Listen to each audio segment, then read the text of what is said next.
좋습니다. 근데 성령이 오셨는데 성령을 의지하는 사람이 별로 없어요. 여러분은 성령이 오셨는데 그 성령의 인도를 받고 성령의 증인되는 여러분 되기를 주님의 이름으로 축복합니다. 교회에서 복음 누림, 복음을 계속 강조하는데 복음이 뭘까요? 복음에 대한 이해가 그럼 바르게 되어 있어야 하나님 주시는 실제 그 응답과 축복을 누릴 수 있습니다. 복음은 세상의 그 어디에서도 안 가르쳐져요. 성경에만 나와요. 성경에서 왜 인간이 고통 속에 사는가, 왜 이런 문제 가운데 빠지는가. 요즘에 사회 속에서 뉴스를 통해서 이런저런 얘기들 좀 많이 나오는데 왜 그럴까? 그것은 성경에서 답을 주는데요. 인간의 유일한 문제, 창세기 3장에서 태어나서 그래요. 창세기 3장 문제는 선악과 사건, 에덴 사건이라 이렇게 말씀하기도 하죠. 근데 우리가 창세기 3장에 대한 부분을 아주 바르게 좀 이해하셔야 되는데, 창세기 3장 1절에서 6절에 보면 인간의 문제가 시작된 그런 내용을 정리해 주고 있습니다. 최초 인간이었던 이 아담 하와, 특별히 하와가 뱀의 유혹을 받아서 선악과를 따먹는 그런 장면이 나오죠. 그래서 그 뱀을 이해해야 되는데, 뱀은 계시록 12장 9절에 나와요. 옛뱀, 사단, 마귀, 그의 사자들은 귀신들을 가리켜요. 그래서 그 옛뱀, 그 뱀이 사단 마귀, 그래서 사단 마귀에게 이 하와가 유혹을 받은 거예요. 그러니까 하나님께서 인간을 창조했죠. 창세기 2장 7절 8절, 인간 정의를 얘기할 땐 1장 27, 28절을 얘기하는데 좀 구체적인 내용이 2장 7절 8절에 나와요. 하나님께서 흙으로 사람을 지으시고 생기를 불어넣어 생령, 그 생령을 가지고 있을 때 8절 에덴의 축복을 누리게 된다, 이렇게 설명을 해주면서 에덴 동산의 모든 나무의 실과를 자유로 먹되, 그게 16절에 나와요. 자유로 먹되 17절에 동산 중앙에 있는 선악을 알게 하는 나무 열매는 너희는 먹지 말라. 먹으면 반드시 죽으리라. 예전 성경에는 정령 죽으리라 이렇게 말씀했어요. 근데 이 뱀이 찾아와서 그 에덴 동산에 하나님의 말씀을 가지고 유혹을 하는 거예요. 동산나무 열매를 다 먹지 말라 하더냐 이렇게 물으니까 하와가 답변을 해요. 그게 창세기 3장 3절입니다. 3절에 보면 하와가 답변을 하는데 뭐라고 답변을 하냐면, 하나님이 동산나무의 모든 열매는 이렇게 임의로 이렇게 다 먹을 수 있으되 동산 중앙에 있는 선악을 알게 하는 나무 열매는 하나님의 말씀이라 그러면서 지 얘기해요. 하나님의 말씀에 만지도 말고 먹지도 말고 먹으면 죽을까 하노라. 그래, 여러분이 신앙생활에서 말씀을 분명히 갖고 있지 않으면 사단에게 유혹받습니다. 하나님은 분명히 네가 그걸 먹으면 반드시 죽으리라. 그런데 하나님의 말씀이라 그러면서 지 얘기를 해요. 지 생각, 지 경험, 지 지식을 얘기하는 거예요. 만지도 말고 먹지도 말고 먹으면 죽을까 하노라. 근데 이 뱀, 사단은 영물이라서 하나님 말씀도 잘 알아요. 하나님도 잘 알 뿐만 아니라 말씀도 잘 알아요. 그래서 네가 그걸 먹으면 결코 죽지 않는다. 말씀을 뒤잡아 엎었어. 결코 죽지 않는다. 그러고는 이 하와가 나무를 딱 쳐다보니까 지혜롭게 할 나무이고 탐스럽기도 한 나무인지라 그 열매를 따먹고 자기 남편에 대해 주매 그도 먹은지라. 그래서 세 가지 결과가 나왔어요. 그 말씀, 선악과를 따먹어 어떻게 된다 그랬어요? 영적으로 죽는다 그랬잖아요. 그래서 영적으로 죽었어요.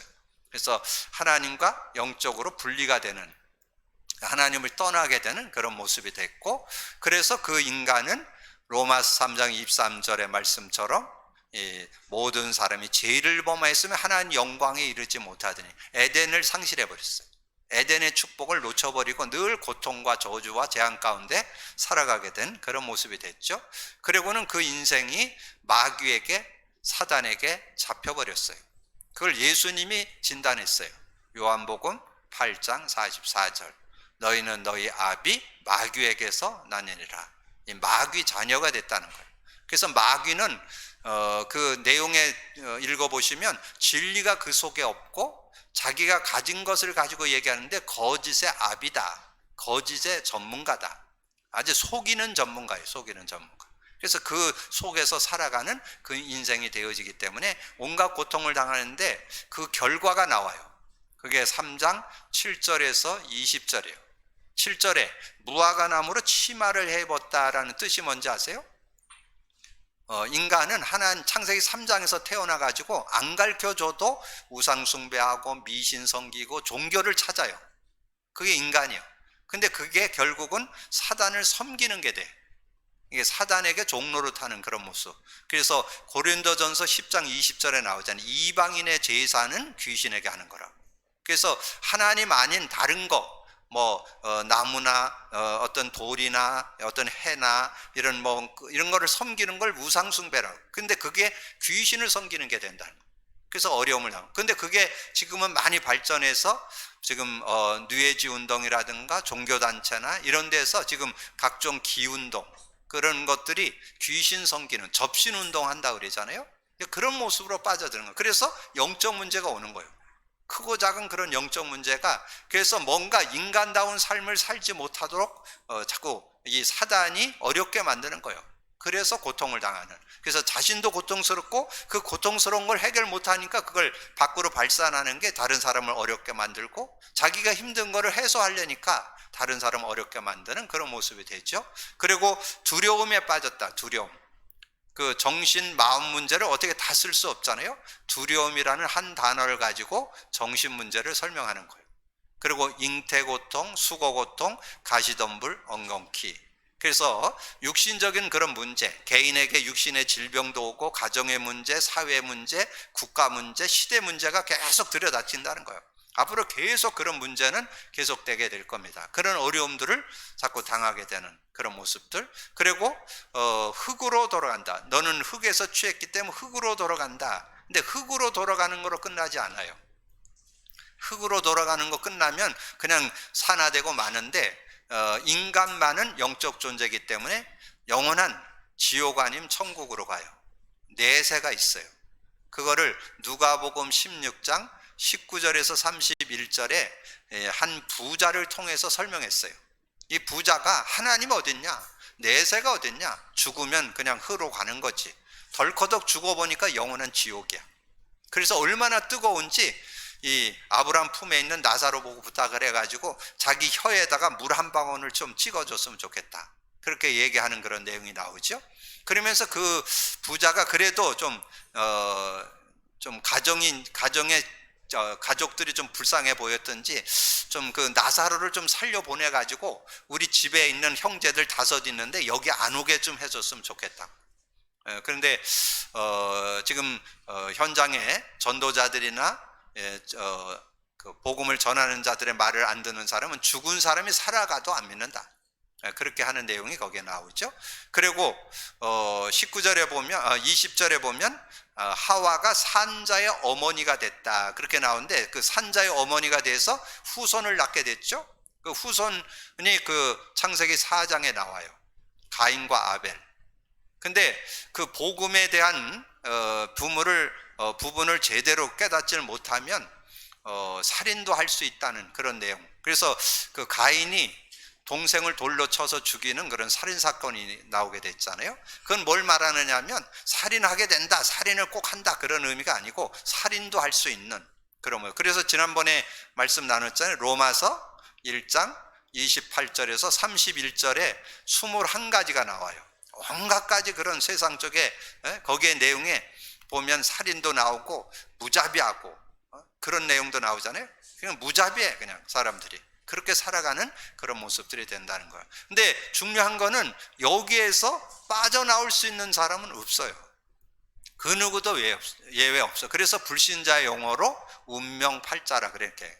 운명팔자를 바꿀 수 있는 사람은 없어요. 그래서 많은 사람들이 종교도 가져보고 선행도 해보고 철학도 가져보는데 못 빠져나와. 그래서 하나님이 그 길을 열었습니다. 그게 복음이요. 창세기 3장 15절. 여자의 후손이 와서 뱀의 머리를 상하게 할 것이다. 여자의 후손이 와서 뱀으로 인해 생긴 이 창세기 3장 문제를 해결하겠다, 그 말이에요. 그래서 그 여자의 후손, 그럼 여자의 후손이란 말은 뭐예요? 처녀가 잉태한다, 그런 뜻이잖아요. 그래서 그게 성경에 그대로 나와요. 이사야 7장 14절, 보라 처녀가 잉태해 아들을 낳으리니 그 이름을 임마누엘이라 하리라. 마태복음 1장 18절, 여러분 그 내용을 여러분 알고 있어야 어떻게 마리아가 아이를 갖고 아이를 낳게 됐는가, 이 내용을 아주 정확하게 거기 설명해 줬어요. 예수 그리스도 나심은 이러하니라. 어머니 마리아가 요셉과 그 약혼하고 동거하기 전에 성령으로 잉태된 것이 나타났더니, 그러니까 마리아의 몸에 성령으로 잉태됐다. 하나님이 영으로 잉태했는데, 그래서 하도 안 믿는 사람에게는 남자에게도 하나님은 낳게 할 수 있다. 근데 남자에게 하면 너무 순리가 안 맞잖아요. 그래서 여자인 마리아의 몸을 빌려가지고 성령으로 잉태해서 아이를 낳게 된 거예요. 그게 21절이에요. 마태복음 1장 21절, 아들을 낳으리니 그 이름을 예수라 하라. 이는 자기 백성을 저의 죄에서 구원할 자라 하심이라. 구원자라는 거죠. 그래서 어떻게 구원했느냐, 그 내용이 그리스도입니다. 그래서 여러분 그리스도를 제대로 알고 믿어야 돼요. 그리스도는 뭐라고요? 하나님 만나는 길이 되십니다. 죄와 저주에서 해방 주셨습니다. 사단 이긴 권세를 주셨습니다. 그래서 여러분이 복음 누림을 계속 강조하는데, 복음에 대해서 여러분 바르게 알고 누림을 가질 때 승리하는 그런 삶이 되어질 수 있습니다. 창세기 3장 문제는 그 누구도 해결 못합니다. 하나님께서 예수 그리스도를 통해서 그 문제를 해결했다는 사실을 여러분 믿고 누리는 것이 복음을 믿고 누리는 것이다. 이렇게 정리를 하시면 실제적인 은혜를 누리는 그런 삶이 될 수 있습니다. 자, 그러면 오늘 제목을 참 복음화의 능력, 그렇게 말씀으로 드렸어요. 이 참 복음화의 능력이라는 그 내용 속에 복음화라는 것은 복음이 나의 것이 되도록 해야 된다. 그리고 그 복음을 이제는 우리만 갖고 있지 말고 그것을 어디까지? 여러분 가정을 복음화하고, 직장을 복음화하고, 산업을 복음화하고, 여러분 지역을 복음화하자. 그래서 지금 우리 어제 대학 청년부가 우리 위로버터라는 그 카페에서 이렇게 포럼을 하는데, 한 8명이 모여서 저와 함께 9명이 모여서 같이 포럼을 하는 그런 시간을 가졌는데, 카페를 하는 그 가정이 아주 그 믿음으로 잘 누리고 있어요. 그 카페를 통해서 오픈을 해가지고 지금 이제 매주 산업인들이 거기 모이는 거를 지금 처음 가게를 시작하면서부터 지금까지 계속 매주 거기서 모여서 같이 메시지 듣고 포럼하고, 그리고 이제 거기에 조그만 홀이 하나 있는데 거기 방을 하나 이렇게 비워놓고 제가 누구를 가서 만나가지고 복음을 전하면 언제든지 거기 와서 이렇게 할 수 있는 자리를 하나 마련해 놨습니다. 그리고 이제 제가 얼핏 들으니까 그 2층이 집인데 그 집에도 이렇게 잘 저걸 해서 이제 그 아이들 둘을 키우고 있잖아요. 그래서 그 아이들, 그런 부모들이라든가 아이들, 이런 아이들을 좀 불러가지고 같이 이렇게 복음을 좀 나누는 그런 장으로 앞으로 인도받겠다고, 그런 기도 제목을 제가 들은 적이 있어요. 참 아름다운 모습이죠? 여러분의 가정이 그렇게 되기를, 여러분의 집이, 여러분의 직장이, 여러분의 산업이, 여러분의 지역에 그런 응답이 있게 되기를 주님의 이름으로 축복합니다. 그걸 복음화라 그래요. 참 복음화의 능력. 그러려면 여러분이 알고 있어야 돼요. 이 사도 바울이 복음에 대해서 자기가 어떤 경험하고 지식, 체험한 걸 가지고 정리한 게 아닙니다. 여러분 신앙은 성경을 근거해야 돼요. 성경.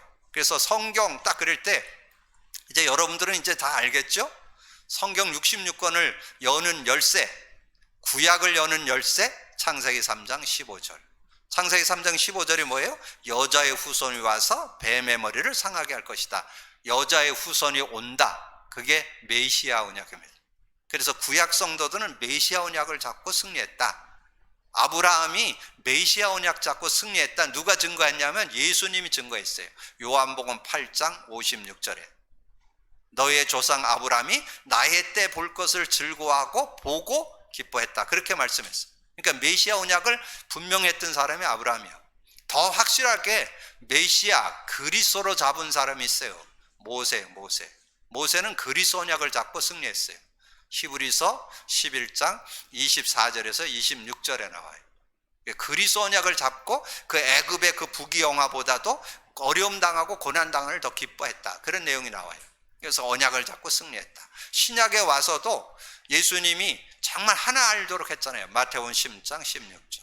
그래서 그리스도를 제대로 알고 믿음을 갖고 누려야 된다. 그래서 그리스도의 의미 제대로 깨달을 때 하나님 만나는 길이 되십니다. 죄와 저주 해방 주셨습니다. 사단 이긴 권세를 주셨습니다. 그걸 제대로 알고 믿는 그런 삶이 될 때 승리하는 그런 삶이 되어짐을 우리에게 말씀했죠. 그래서 로마서 1장 2절에서 4절에 그 사도 바울이 가지고 있던 복음 정리가 정확하게 성경을 근거해서 가지고 있는 거예요. 성경을 근거해서 어떻게 가지고 있느냐? 로마서 1장 2절에 이 복음은 하나님이 선지자들을 통하여 그의 아들에 관하여 성경에 미리 약속하신 것이라. 구약에 그 선지자들이 17명이 나와요. 대선지자 5명, 소선지자 12명이 나와요.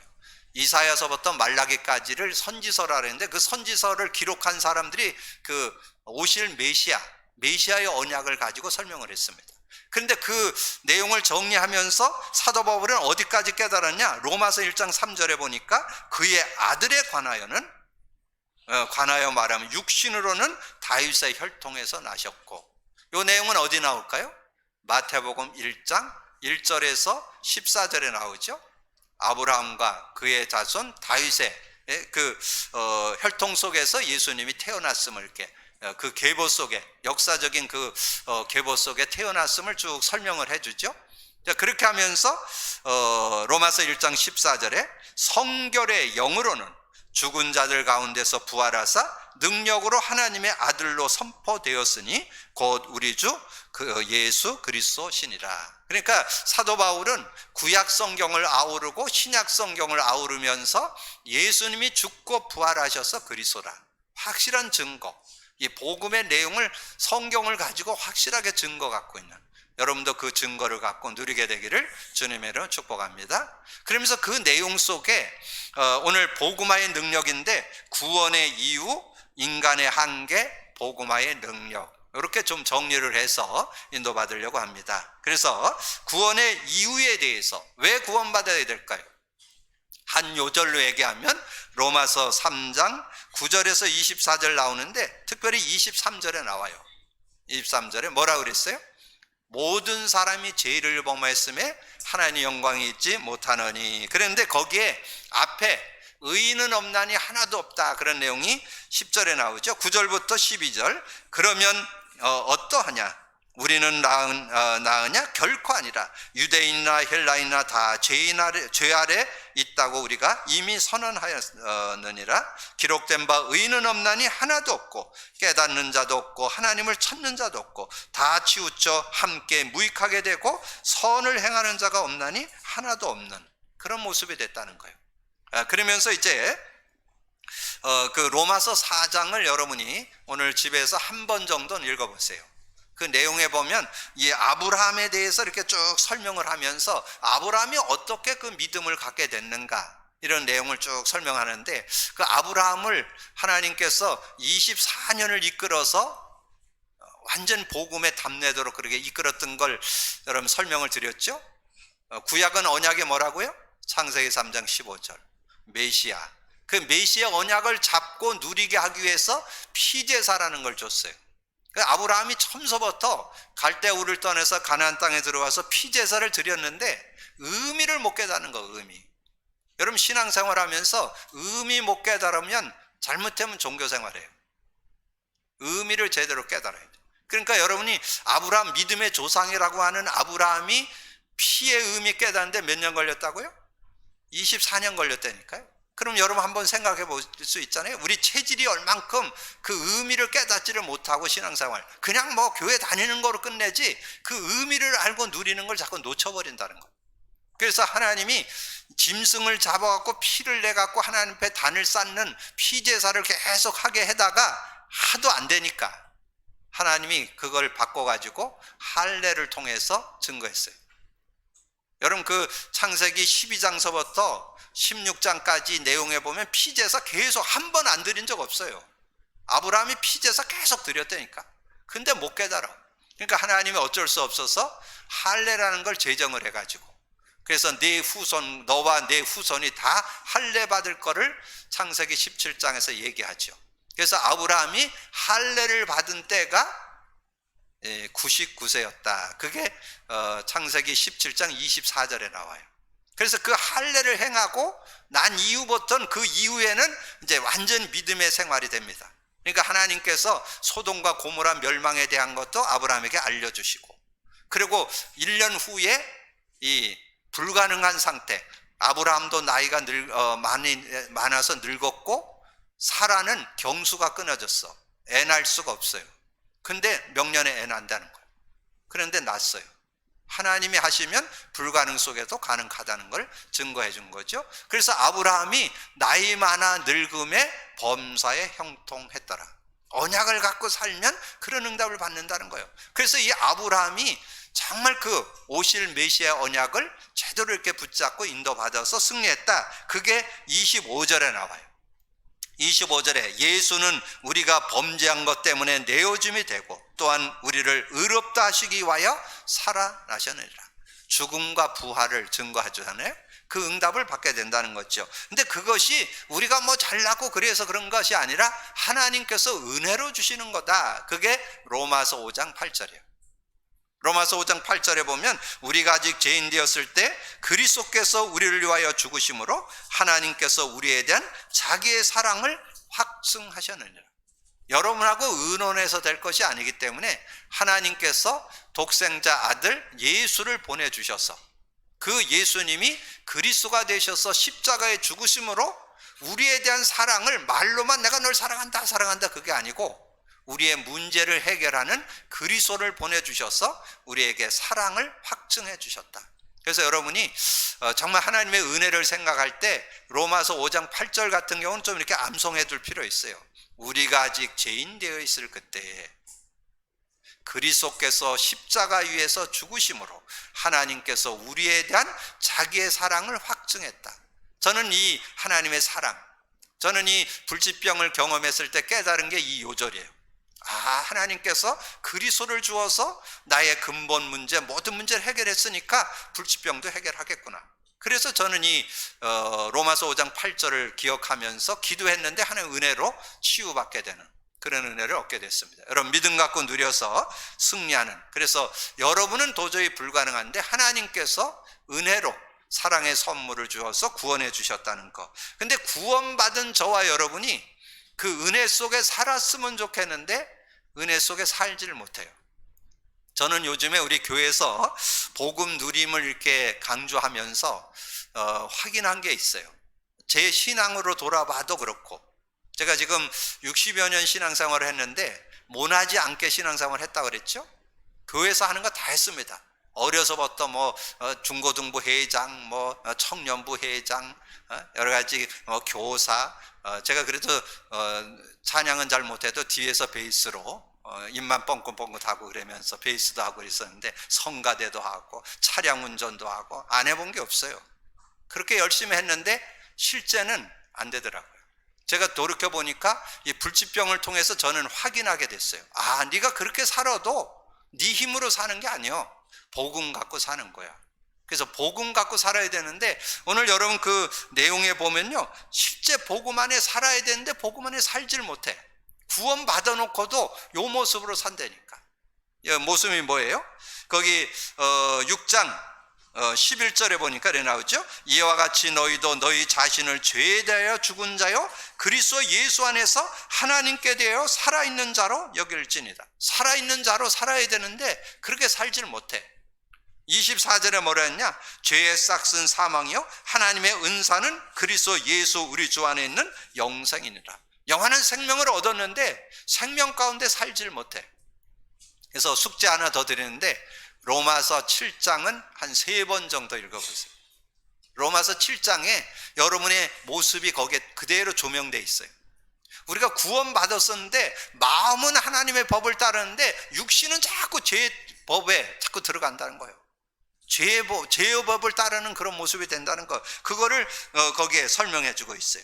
그래서 7장 특별히 7절에서 20절인데 그 내용 중에 19절 20절에 보면 아주 구체적으로 그 내용이 기록되고 있어요. 7장 19절 20절, 내가 원하는 바 선은 행하지 아니하고 도리어 원하지 아니하는 바 악을 행하는도다. 만일 내가 원하지 아니하는 그것을 행하면 이를 행하는 자는 내가 아니요 내 속에 거하는 죄니라. 여러분, 이거를 인지한다는 자체가 복이에요. 이거 자체를 인지 못하고 신앙생활하는 사람이 대부분이에요. 우리는 이제 복음을 누리다 보니까 내가 정말 복음 갖고도 계속해서 육으로 돌아가는구나, 육신을 따라 사는구나, 이거를 깨닫게 되는 거예요. 그래서 거기 이제 21절부터 25절까지 내용에 보면 그렇게 말씀했죠. 그러므로 내가 한 법을 깨달았노니 곧 선을 행하기 원하는 나에게 악이 함께 있는 것이로다. 내 속사람으로는 하나님의 법을 즐거워하되 내 지체 속에서 다른 법이 내 마음의 법과 싸워 내 지체 속에 있는 죄의 법으로 나를 사로잡아 가는 것을 보는도다. 오라, 나는 공고한 사람이다. 이 사망의 몸에서 누가 나를 건져라. 근데 이렇게 깨달으면 다행인데 깨닫지도 못해. 자신의 삶이 그렇게 살고 있는데도 그렇게 사는 자체도 못 깨달아. 그게 안타까운 거예요. 그래서 여러분이 복음 찬양대가 찬양도 참 기가 막히게 맞춰서 하는 거예요. 오늘 핵심 포인트가 성령이에요. 성령을 받았는데 성령 의지를 안 해. 그걸 여러분 오늘 깨달으셔야 돼요. 왜냐하면 이걸 여러분 성령을 의지하려면 여러분 상태를 알아야 성령을 의지하잖아요. 성령 의지 안 하면 이렇게 살게 된다는 거예요. 여러분 자꾸 공고한 인생이 되는 거예요. 여러 가지 어려움, 여러분 공고한 것을 해결받고 살도록 하나님이 성령을 줬는데 성령 의지를 안 하는 거예요. 성령을 의지를 안 하면 여러분 그렇게 살 수밖에 없어요. 그래서 25절에 했잖아요. 우리 주 예수 그리스도로 말미암아 하나님께 감사하리라. 그런즉 내 자신이 마음으로는 하나님의 법을, 육신으로는 죄의 법을 섬기노라. 그냥 마음으로 이 하나님의 법을 따라야 되는데 하나님의 법을 따르는 게 성령의 법이에요. 성령의 법. 성령을 따라 살아야 되는데 성령을 안 따라. 그래서 저는 요즘에 복음 누림이 은혜 중에 은혜고 복이라는 게 이걸 알게 된다는 게 감사한 거잖아요. 내가 구원받았어도 성령의 인도를 안 받으면 어떻게 되느냐? 육체의 일의 열매를 맺는 삶이 된다니까. 그게 지난번 말씀드렸죠? 갈라디아서 5장 19절에서 21절. 숫자만 21가지에서 다 15가지를 숫자만 6개 줄었죠? 그 숫자가 중요한 게 아니에요. 여러분이 성령 인도 안 받으면 여러분 사도행 그 갈라디아서 5장 19절 21절의 삶이 되는 거예요. 육체에 매여서 사는 인생이 된다니까. 예외 없어요. 누구든지 다. 여러분 중직자들, 목회자들도 거기에 다 걸려들어요. 성령 인도 안 받으면. 누가 인격이 훌륭하다 좋다 그게 아니에요. 성령 인도 안 받으면 누구나 다 거기에 걸려들어서 헤어날 수가 없어요. 근데 하나님은 여러분이 성령 인도를 받아서 어떻게 살라고요? 성령의 열매 가운데 살라. 여러분 성령의 열매 맺게 되기를 주님의 이름으로 축복합니다. 갈라디아서 5장 22절 23절이에요. 22절 23절에 뭐냐면 사랑과 희락과 화평. 성령의 열매는 사랑과 희락과 화평, 오래 참음, 자비, 양성, 충성, 온유, 절제. 요것을 맺어가는 삶이 되어야 된다는 거예요. 예, 사랑과 희락과 화평은 하나님 관계에서 맺어지는 축복이고, 오래 참음, 자비, 양선. 여러분이 복음 누리면 여러분이 두 가지 축복이 있다고 그랬죠? 복음 누림을 하면 어떤 은혜가 여러분에게 오느냐 하면 사람을 볼 때 복음의 눈으로 보여주는 눈이 달라져요. 여러분 관계된 모든 사람을 볼 때 어떻게 보이느냐? 이해, 수용, 초월, 배려, 섬김, 이런 눈으로 보여져요. 그러면 여러분 어떤 인간관계도 원만한 관계 맺을 수 있어요. 사람이 여러분 상대가 어떻게 보여야 된다? 복음의 눈으로 이해, 저렇게 할 수밖에 없구나, 이해돼. 그리고 수용돼. 그리고 초월돼. 배려돼 섬겨지는 그런 삶이 되어진다는 거예요. 그리고 여러분이 어떤 일과 사건을 만날 때 세상은 어떻게 보느냐? 현실만 보고 현실에만 급급해. 그 현실을 보고 막 이렇게 하냐 저렇게 하냐 이렇게 하는데 우리는 거기에도 5눈이 있어야 돼요. 현실 속에서 뭘 봐야 되느냐? 사실을 봐야 돼요. 사실 너머에 뭘 봐야 되느냐? 진실을 봐야 돼요. 그 뒤에 진실이 숨어 있어요. 그 뒤에 뭐가 숨어 있다고요? 영적 사실. 요건 기독교인만 볼 수 있는 눈이에요. 세상 사람들은 못 봐요. 복음의 눈이 있어야만 영적 사실. 아, 요건 사단이 장난친 거구나.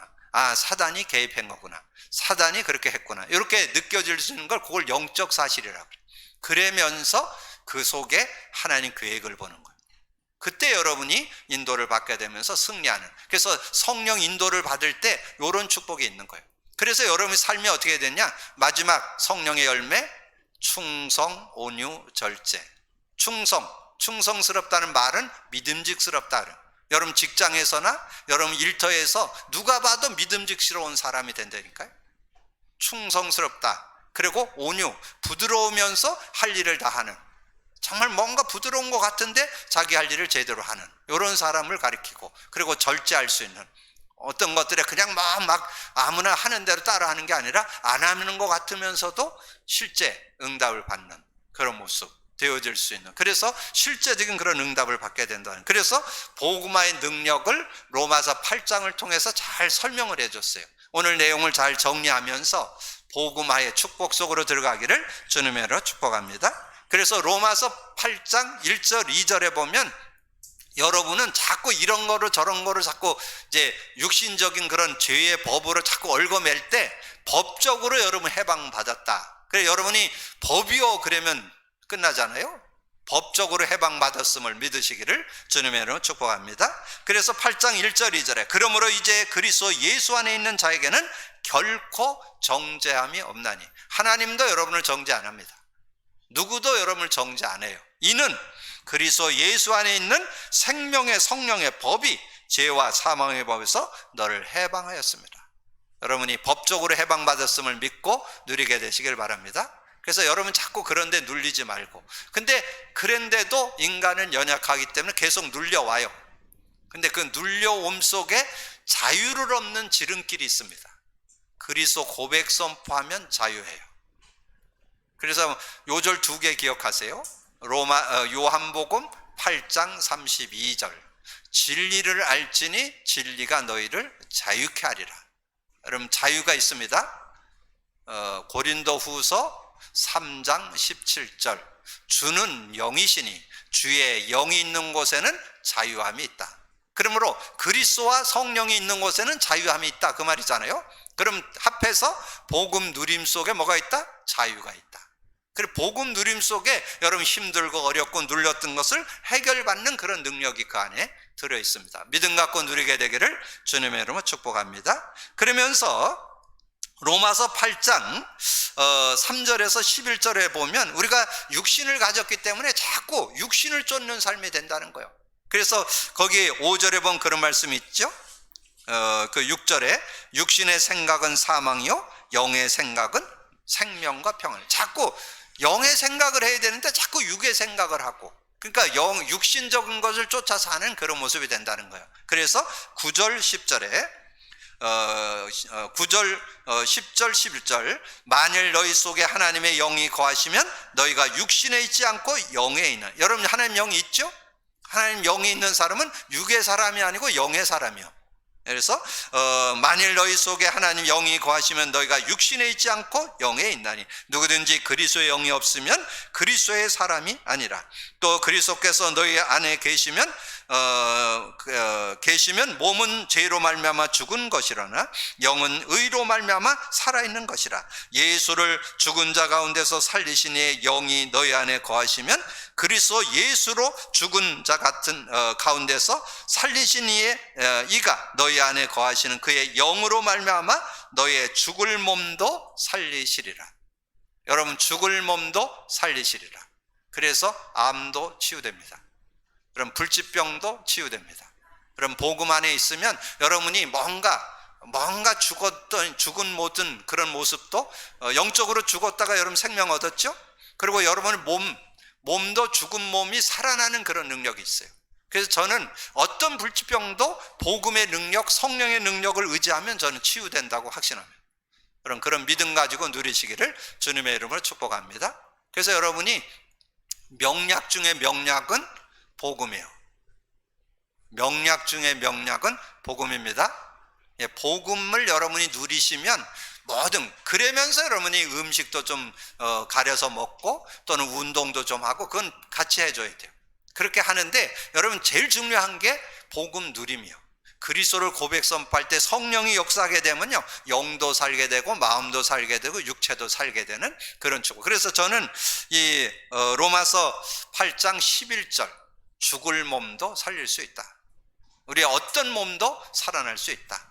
어떤 질병도 치유할 수 있다. 여러분 그런 믿음 가지고 승리하게 되기를 주님의 이름으로 축복합니다. 그래서 우리가 어떻게 살아야 될 거냐, 그것을 오늘 본문 요절로 삼았어요. 12절에서 15절에 말씀해줘. 그러므로 형제들아 우리가 빚진 자로 돼 육신에 져서 육신대로 살 것이야. 육신대로 살 것이 아니고 너희가 육신대로 살면 반드시 죽을 것이로되 영으로서 몸의 행실을 죽이면 살리니 무릇 하나님의 영의 인도함을 받는 사람들은 곧 하나님의 아들이라. 왜 하나님의 아들만 나왔냐고 여청년들이 따져서 하나님의 딸이라 같이 써놓으세요. 그래서 아들, 딸 다 포함되는 얘기니까 대표성으로 아들이라고 그런 거지 뭐 딸은 필요 없고 그런 얘기가 아닙니다. 그래서 하나님의 아들이라, 하나님의 딸이라, 그 축복을 그래서 확인하라는 거예요. 그래서 15절 우리는 양자의 영을 받아서 하나님을 아빠, 아버지라 부르짖게 됐기 때문에, 그래서 그 안에서 여러분의 삶을 살아서 승리함이 있는 여러분 되기를 주님의 이름으로 축복합니다. 그래서 오늘 참 복음화의 능력은 성경을 근거해서 우리는 언약을 분명히 갖고 있어야 되고, 구원의 이유가 뭔지, 인간의 한계가 뭔지, 복음화의 능력이 뭔지를 여러분 제대로 알 때 성령과 함께 사는 게 복음화의 능력입니다.